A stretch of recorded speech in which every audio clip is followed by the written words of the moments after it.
गणदैवताय गणाध्यक्षाय धीमहि गुणशरीराय गुणमण्डिताय गुणेशानाय धीमहि गुणाधीताय गुणाधीशाय गुणप्रविष्टाय धीमहि एकदन्ताय वक्रतुण्डाय गौरीतनयाय धीमहि गणेशानाय बालचन्द्राय श्रीगणेशाय धीमहि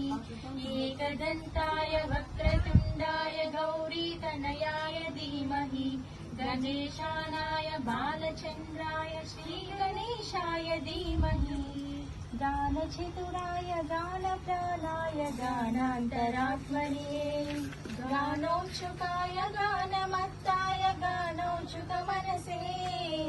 गुरुपूजिताय गुरुदैवताय गुरुकुलकायिने गुरुविक्रमाय गुह्यप्रवराय गुरवे गुणगुरवे गुरुदैत्यकलक्षेत्रे गुरुधर्मसदाराध्याय गुरुपुत्र परित्रात्रे गुरुपाखण्डकण्डकाय